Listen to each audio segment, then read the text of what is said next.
So we're going to go ahead and start styling this this list of information. So we're going to start by styling the LIs, the list indents, if you remember. So I'm just going to call that, give it an ID and say ID link, an ID attribute.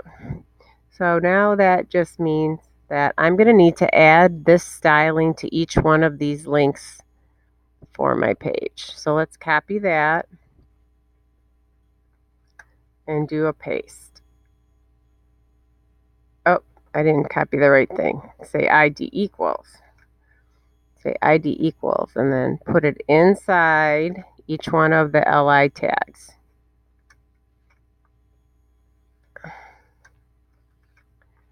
Okay, so we've got that. I'm going to save it, and now I'm going to go and do some styling. So now I need to create a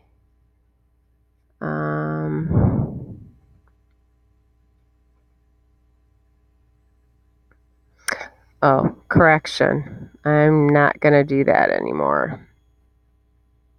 Well, that's okay. Let's go back to our styling. All right, so here is first thing we're going to start with. We're going to style our UL, our unordered list, and we're going to introduce a few new ideas here. Okay, so we're able to put a margin around our list and some padding. So this is just space around the entire list and within the list. So that'll help things get spaced out. Now there's another attribute that we haven't used before. It's called, or I'm sorry, another property that's called list style type. List style type. Okay, so when we make a list, there's all different types of unordered lists that we can use: a circle, a square, upper Roman numerals, and lower alphabetical characters. But then the other thing that we can do is we also can choose to use nothing. And by doing that, if we go through this list, none, no marker shown. Let's show you an example. So this one's kind of cool. You can pick whatever you want. This is showing none. If I did decimal, it would go like this. So when I say none, it's going to do something like that. No bullet, no number, no nothing. So we're going to put in list style type. And I'm going to type in none.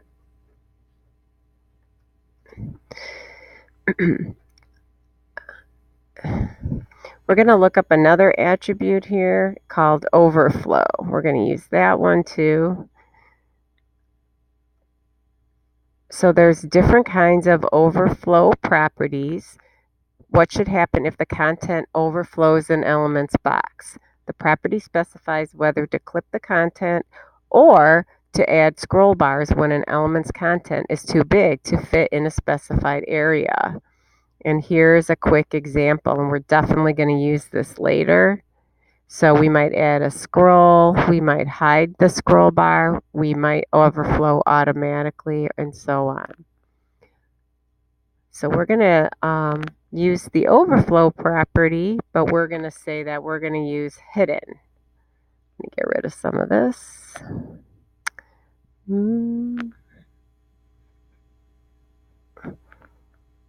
Oh, hang on. I just saw something here that I didn't mean to have happen. Hang on. Okay, we're back. So we were in the middle of styling the UL. So we did the list type, the margin, the padding. We're going to do a background color of black.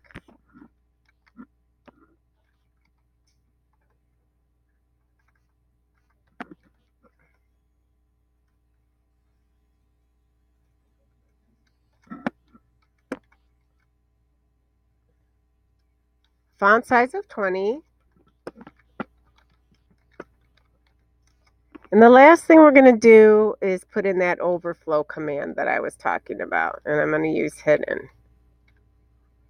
All right. So let's go ahead and do a save here. And refresh and see if anything changed. Okay, well, we got rid of the bullets, and we have some of our color stuff going on. And we're going to worry about that in a second. Let's go back to our styling.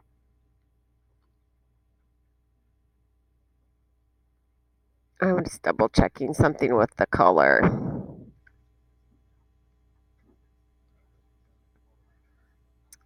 Okay. Now, at the top, after the UL styling, now we're going to add something new. It's an ancestor. So like you have a parent. So we have a parent, LI, and a child, A. So what's going on there? So we can see that I have in my list, I have an LI tag. And then inside the LI tag, I have a hyperlink with an A. So the way we read this is for any list that has a link inside of the list indent in a UL or an OL, this styling will apply. So we're going to float right. We're going to use a color of white. We're going to do something called display in block, align its center, add some padding, and remove any text decoration. And then it should look a lot better.